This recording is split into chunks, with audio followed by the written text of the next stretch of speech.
Mr. President of the Constitutional Court, Madam President, ladies and gentlemen, it is an honor for me to participate in the 4th Congress of the World Conference on Constitutional Justice, representing the European Court of Human Rights and President Guido Raimondi.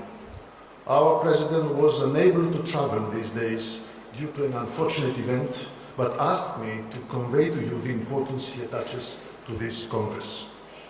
My taking the floor this morning before an audience of such distinction and such diversity is a sign of special consideration for the European Court. For this honor, I am deeply grateful. The Strasbourg Court is here today as a guest, of course, and not as a member of the conference, since it is not a constitutional court. Its judges are not vested with constitutional functions.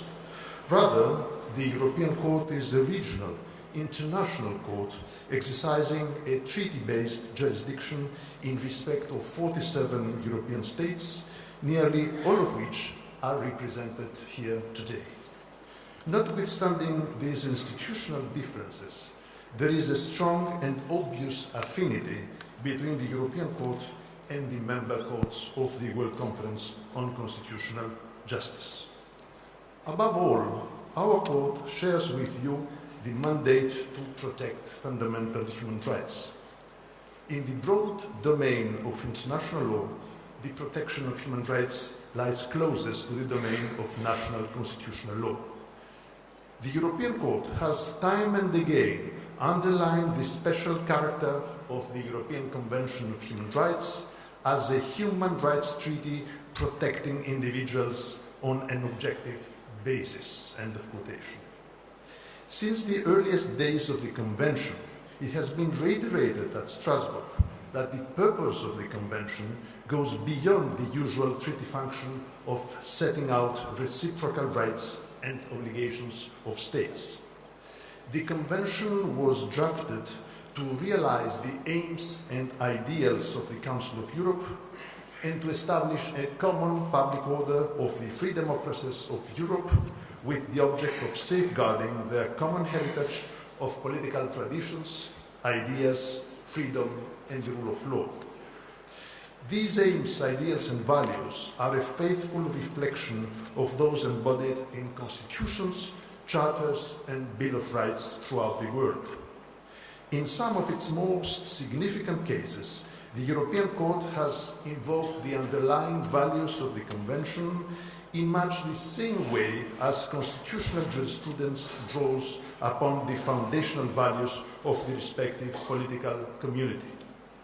This essential commonality between constitutionalism and international human rights law is reflected in a well-known formulation that was first used by the European Court back in 1995 when it described the Convention as a constitutional instrument of European public order. It is an audacious statement affirming that Europe, in its widest sense, has a public order and that it finds expression in the Convention. Going further into the concept of European public order, the relevant to the theme of this 4th Congress, our court has affirmed that one of the core components of the principle of the rule of law. From this, it follows that an arbitrary interference with individual rights, and this applies to all the Convention rights, cannot be tolerated because arbitrariness is the very negation of the rule of law. The case I'm referring to is Aldolimi versus Switzerland. It stands as a landmark ruling from Strasbourg on the question of safeguarding human rights in the context of applying economic sanctions decided by the Security Council of the United Nations. The issue appeared to be one about the conflict of norms and the hierarchy of norms in the international legal order. However, approaching the question from the standpoint of the rule of law and the imperative of guarding against arbitrariness provided the key to striking a fair balance between two objectives of the highest importance. On the one hand, ensuring respect for human rights, and on the other hand, the protection of international peace and security. Similar issues have come before the courts of a number of countries in Europe and beyond, and their rulings are very instructive.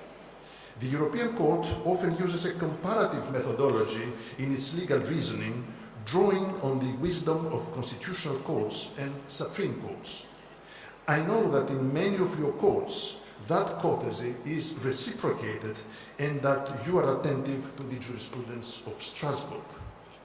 This is vital as far as the European states are concerned, as it is the essential meaning of subsidiarity of the convention system. It is also the means by which judicial dialogue is conducted among national and international judges in Europe, which serves to deepen and strengthen the protection of human rights and respect for the rule of law. This great gathering in Vilnius will facilitate judicial dialogue on a global scale among the judges who bear the responsibility to uphold and to further the rule of law, a principle of fundamental, universal, and enduring importance.